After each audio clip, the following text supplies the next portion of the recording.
If you're looking to put together an offer for a business through the Business Brokers of Florida, here's a quick highlight of some information. I want people to always remember, get an accountant, get an attorney to get you the support, and work with the broker or the intermediary to make sure you're filling this type of thing out right. But this gives you an overview of some of the things you're going to need to know. So first of all, you're going to buy it in your name, whatever that name is, or if you've already set up a corporation. If you're new to Florida or you don't know or have a corporation, you could go to sunbiz, sunbiz.com or .org, and get the information and fill out the form. You can also get the help of an attorney or an accountant to fill that out. The seller's name should already be put together and they should already have their corporation. Again, I'm using a fake biz here. And then you're going to decide on what you want to offer totally for the money and what you're going to put down as a deposit. Usually it's going to be held by an escrow attorney. Our office generally uses an outside attorney that's an escrow agent that does the closing. Remember, a closing agent generally does not represent the buyer or the seller, just the closing process. So remember to get an attorney and get an accountant whenever you need help, and also work with your broker. Anyway, you're going to put together the information and fill it all out so you get a total price. You might have a cashier's check at the closing. You might be assuming a promissory note or have the seller hold some financing for the business. And if you're doing a bank loan, then you're just going to have that cashier's check already there, and you don't explain the bank loan in this portion of the contract for this particular form. Make sure your offer has a written acceptance ending date so that you don't have to continually waiting for them to get back to you. Make it specific, put the time on there, AM, PM, and the date it would be has to get back to you, or this goes null and void and you move on to another offer. Also have a closing date. If you're using an SBA loan, you might need to reach out 60 days or so, and even give yourself some room to extend, because sometimes even hardworking banks get stuck in a situation such as when maybe the hurricane is coming and they can't do the insurance for a while and everything gets held off. So give yourself some flexibility. You can always close before. Usually the contracts will say shall be on or before a specific date. So reach out kind of far, but make everybody comfortable. Remember that time is all of the essence, and you're going to say that you as a buyer and the seller are both signing to say that you have the responsibility and the ability to go through the process. Get a due diligence list together. I highly recommend that you put together your accountant and your attorney team early on in the process, and your broker if you like, and then make sure that you have a due diligence list that's accurate. So at the time of making this offer, you can say, hey, I want to make this offer, but I need to see these items. And if I can't become totally satisfied with these items, then for whatever reason, I'm not going to buy this business. And you can see a contract to be canceled in every respect if you're not buyer, sole, complete, and personal satisfaction. Shall have the contract canceled.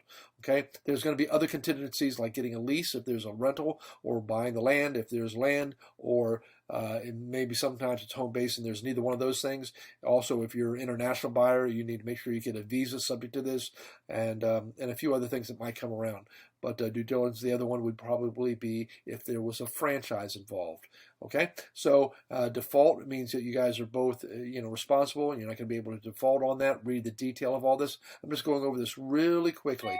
You check here if there's going to be a contract that's contingent on getting an SBA loan or some other third-party thing, and put down, hey, I'm going to reach out to the bank within, I don't know, 3 calendar days. All right. Hopefully you've already been talking to a bank and gotten yourself pre-qualified, and then you'll have a period of time to get a letter that says it's acceptable. A written loan commitment, it doesn't mean you're at the end of the line. So maybe you give yourself 30 or 40 days to get the loan commitment letter from the bank. Of course, then you still have to go get the final approval and go to the closing, etc.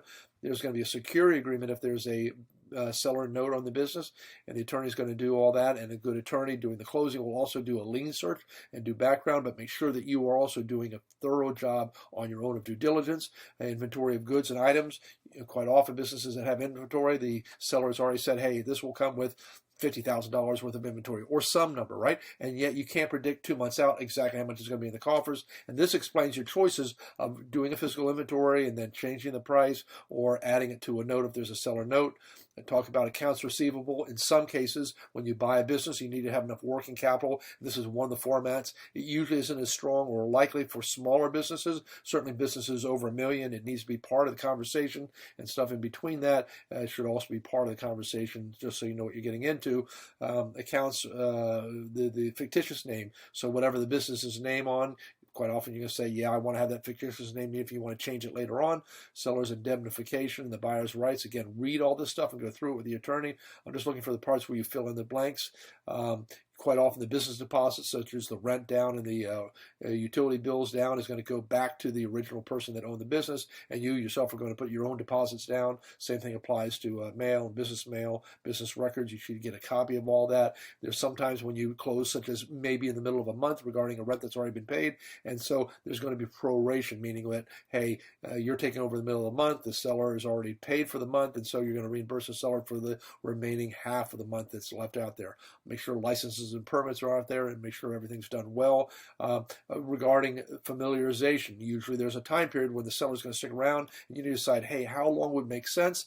Usually I have a conversation between the buyer and the seller and saying, Ms. or Mr. or whatever seller, what do you already know about the business? What do you feel like you're going to need? And then from the buyer's standpoint, rather, and that the seller then decides how they're going to break down the training and the transition of the process, okay?